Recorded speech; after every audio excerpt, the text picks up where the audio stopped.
This is Jason from Build Game. Learn to code through game day. Parallax scrolling and game closure, part 11.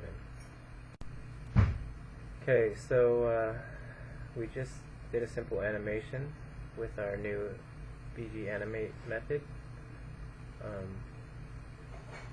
What we're going to do now is we're going to create another method that we're going to call.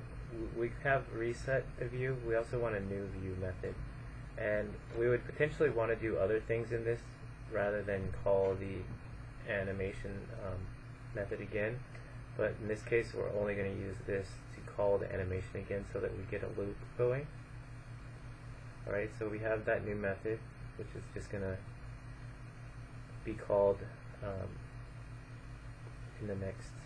I'll have a statement here. So after the animation finishes, you have the option to find a function that you can, that will be called it's a callback that happens when the animation finishes. So in this case, I'm going to do conditional statement, and I'm going to check the images link, which is that array I set up earlier, to make sure that it's bigger than 0, and if it is, I'm going to go ahead and set a new variable, which is going to be that array, but I'm going to take out the first element of the array and return it. So I get the first element of the array, and I also take it out, which brings the length down by 1.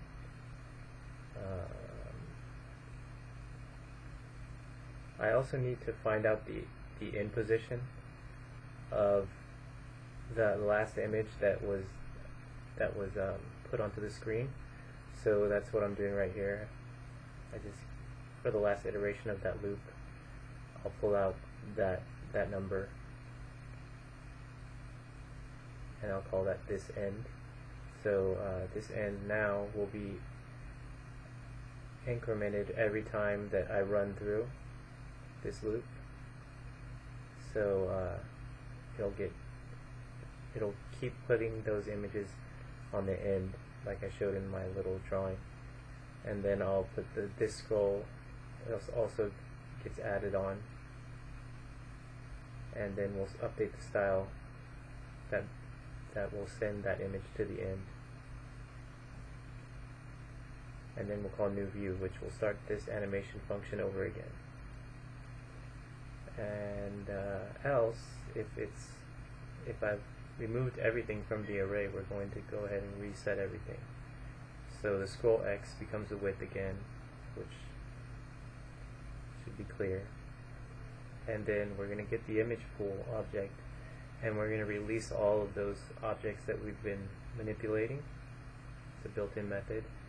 And then we're going to call our reset view, which I told you already resets everything.